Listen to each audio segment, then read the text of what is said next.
Hello, beautiful people. Welcome back to DTPT Wellness. I'm Nadia Mills. I am a pelvic floor and lymphedema physical therapist.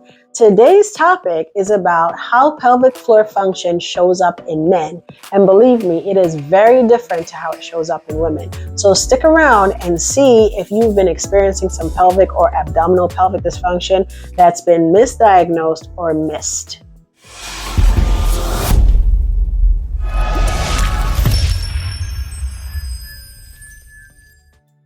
This week's episode is inspired by a wonderful conversation that I had with two very brave men who came up to me at a health fair this week and started asking questions about physical therapy. I took the opportunity to tell them all about pelvic floor dysfunction and how it shows up in men so much differently to women. So guys, before you click away, let's bust a certain myth. Incontinence is not the primary symptom that shows up for men when it comes to pelvic floor dysfunction. A lot of times their symptoms are misdiagnosed as something else, and so very often they don't get the correct treatment. Pelvic floor dysfunction happens in both men and women. And when we're talking about men, we're not talking about old, frail, out of shape men. We are talking about everybody. As a matter of fact, a recent article released in the Journal of Science, Medicine, and Sports in April 2021, and the title of it was Prevalence of Urinary Incontinence Among Elite Athletes. Not your everyday Joe, elite athletes. And what they found was typically, or within their study, 33% of the elite athletes that participated had issues with incontinence. Now, this was a mixed study, and so what they found was 45% of female athletes and 14.7% of male athletes, again, elite athletes, having incontinence issues at 14.7% in males. Why is this? A lot of times we don't know how to manage our body well. And so some of the things that show up for males' pelvic floor dysfunction is pressure management. So sports, for example, like CrossFit, where you hear a lot of issues or challenges with incontinence, weightlifting, basketball, running, and cycling, but there tends to be different problems with cycling. Cycling tends to have more nerve pain symptoms because of the posture. And because of the posture, you tend to have more joint and muscle issues. So when we talk about pelvic floor dysfunction, we're not talking about old and frail. We're talking about young, active, healthy in general people.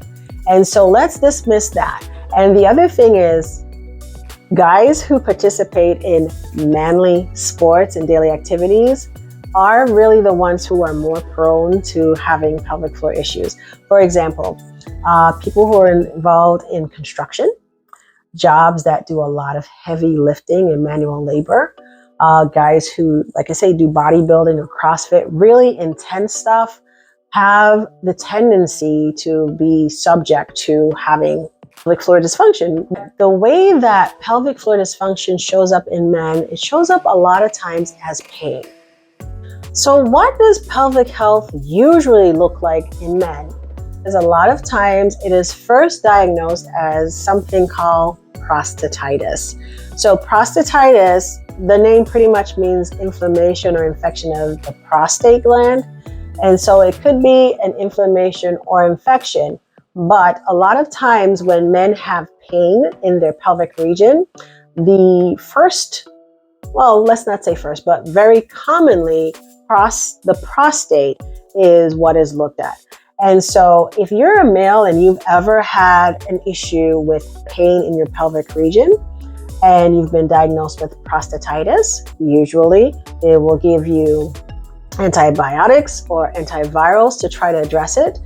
And if you've gone through that course of treatment and if you've had tests that come up negative, but you continue to have the symptoms, then pelvic floor dysfunction might be something that you need to look into. The other thing in men that typically gets misdiagnosed is hernias.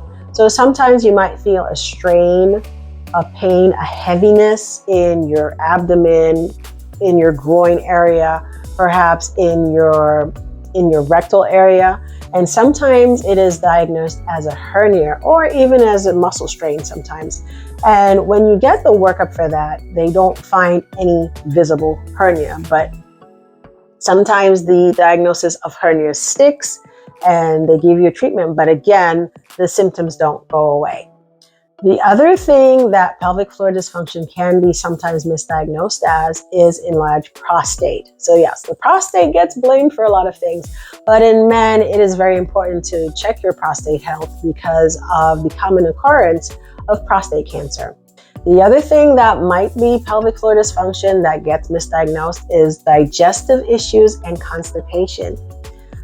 And other bowel dysfunction. So if you're having issues in these areas and you've been following up and there's not a definitive diagnosis and the treatments that you've received are not effective, it's time to talk to somebody who's familiar with pelvic floor dysfunction. All right, guys, unfortunately, there's more. So a lot of times pelvic floor dysfunction shows up as pain. So for example, the major one, back pain. A lot of back pain, apart from accidents or clearly a poor use issue, a lot of back pain can be linked to pelvic floor dysfunction. Studies have shown that people with back pain, about 50% of them also have an associated pelvic floor dysfunction. And also, even if the back pain didn't start at the pelvic floor, sometimes back pain affects the pelvic floor and causes pelvic floor dysfunction. So the two are very interrelated. Other pains that you might experience might be abdominal pain, lower abdominal, upper abdominal, diaphragmatic pain, difficulty with breathing, having to hold your breath to brace yourself. That is also very commonly linked to pelvic and abdominal pelvic dysfunction. Groin pain, testicular pain, penile pain, tailbone pain, and pain just anywhere down there that sometimes it's so deep that you can't even put your finger on it, or you can't even describe where the pain is coming from. The other thing that you might find is joint instability. So this weekend, I spoke to a gentleman who came to my table because I was at a health fair, and he was telling me that whenever he sits down for a while and he stands back up, he hears this clicking in his pelvis or in his hips. And so sometimes joint instability is also an indication of pelvic floor dysfunction. Sometimes it might not have any pain at all, but your joints aren't really supposed to click. And so there can be some instability taking place because of either, again, poor movement, muscle imbalances. And it's important that you take care of that because with time, things can progressively get worse. And also something simple can contribute and lead into something more difficult in the end. So it's very important to follow up and get things checked out. All right, guys, don't kill me, but yes, there's more. There is also pelvic floor dysfunction that is involved with sexual function. So sometimes men, and a lot of times they won't admit it, have pain during or after intercourse. And they don't understand why. Sometimes men might even find ways to avoid intercourse. They might find ways to avoid ejaculation because it's actually painful. And so a lot of times that can also be associated with pelvic floor dysfunction. Another one, erectile dysfunction. Some forms of erectile dysfunction are linked to pelvic floor dysfunctions. And so it's also important that you guys really need to get things checked out. There are a lot of things that are associated with erectile dysfunction that are pelvic floor related that we can improve. And with those improvements, also improve performance and function. Don't be afraid. Go to your provider. I mean, this is your health. This is your well-being. This is your manhood. And have things checked out. And if, again, you receive a course of treatment that you find isn't effective and you have been compliant, try to make sure that you check into, again, somebody that knows about pelvic floor dysfunction who can probably help you to find the missing piece to really help you out. Pelvic floor dysfunction can contribute to difficulties with ejaculation, whether that is in delayed ejaculation, inability to ejaculate, or premature ejaculation. Erection and ejaculation all involve a lot of muscle function in that area. And so if your muscles are not working correctly, sometimes these functions are not optimal. And we want these things to be optimal. So please, if you're having challenges in this area, please reach out to your provider.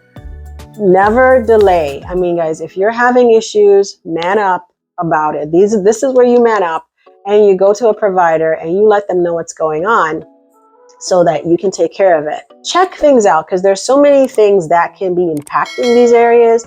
And the sooner you take care of it, the better the outcome. The longer you wait, the more challenging or more permanent damage that can happen. So very important. Early intervention is very important. Also with prostate health, because again of the prevalence of prostate cancer, it's important that you start having those PSA tests or the prostate test to make sure that your prostate is healthy. So again, don't be afraid of these things. These things are here to help you. They're here to save your life and help you to live your optimal and best life. So make sure that you're getting checked on and following through on these things, because we love you, we depend on you, and we want you to live your best life. And I'm hoping that the information that I've shared with you can be useful and in some cases truly life-changing. If you would like to learn more, check out the description for a link to have a free consultation with me. These are topics that I discuss every day, and I am very passionate about informing people about pelvic floor and their options for pelvic floor care. So until next time, love yourself, love others, and always bring kindness to the world.